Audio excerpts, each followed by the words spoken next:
Seda, mis loom see siil siis päris täpselt on hea uurida Eesti Metsloomaühingult, kuhu igal aastal satub päris palju neid vahvaid okaskerasid. Siil on iseenesest ju väga hea loom, eriti kui ta on su naaber. Ta sööb putukaid, sööb hiiri, sööb tigusid, kõike sellist. Et ilmselt on hea, et siil saab rohkem tähelepanu, see tähendab seda, et äkki ta satub ka vähem inimtekkelistesse muredesse siis. Ja nad on siuksed hästi isepäised tüübid, et neil on hästi huvitav hääl ja seda ei oska järgi teha, et seda peab ise kuulma, et mis häält üks siil teeb või kuidas siili ema kutsub oma poegi ja mis häält teevad pojad, et see on nagu linnulaul. Et see on hästi huvitav, aga nad on hästi uudishimulikud, et selles mõttes oma aias nii-öelda väga territoriaalsed, et teist sinna naljalt ei lubata. Siilid on loomad, keda paljud peavad iseenesest mõistetavaks aialoomaks, kuid kelle eluviis, roll ökosüsteemis ja ohud on sageli vähe tuntud. Ning kui teie aias on otsustanud omale elupaiga rajada mõni siil, siis võite kindlad olla, et ta paneb nahka aias ka kõik kahjurid. Siili tasub ise ka toetada, aga siis lihtsalt õige toiduga. Et kindlasti, mis inimesed endiselt valesti teevad, on see, et nad annavad piima siilidele. Et selle tõttu nad satuvad ka hätta rohkem. Huvitav, millest see müüt tuleb, et siil tahab piima? Vanasti ju anti. Vanasti ju lautade juures käisid kõik piima joomas ja piim oli hoopis teise koostisega nii-öelda. Praegu see tekitab igasuguseid seedeprobleeme ja nii edasi.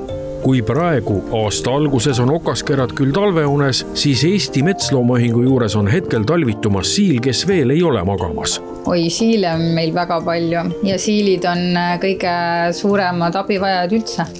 Et neid satub meile palju ja nad vajavad kõige enam abi, et kas on selleks siis põhjuks koer või mõni muu tegelane, miks nad aias viga on saanud ja nii nad meile tulevad.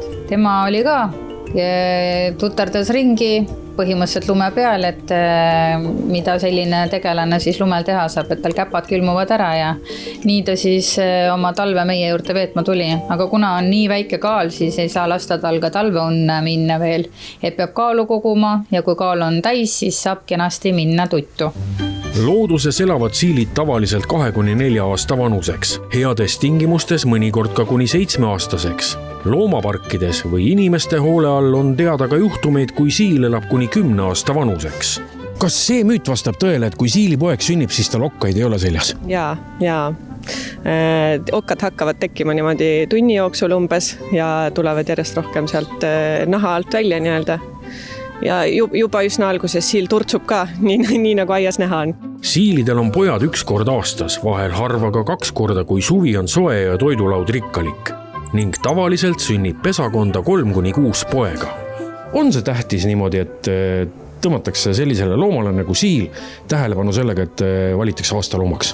Jaa, kindlasti siilid on vägagi ohustatud, et need on jäänud vähemaks väga palju, et 50% talve unne jäänud siilid ei järka. Et see on väga-väga vajalik, et märgataks ja et teda tunnustatakse, ta on üliäge tüüp ja neid on lihtsalt meil liiga vähe. Aasta looma, täpsemini nimetajat, on valitud alates 2013. aastast. MTÜ aasta looma eestvedamisel koostöös Eesti Terioloogia Seltsi, Eesti Looduskaitse Seltsi, Eesti Jahimeeste Seltsi, Tallinna Loomaaia, Erametsakeskuse ja Eesti Loodusmuuseumiga. Tal on vist midagi öelda. Tema tahab midagi öelda, jah? Tundub, tahab siin sõna võtta. Praegu see kuule, aga vaata, pärast panen pesse ja siis proovi üles võtta, vaata, kus jutustab siis.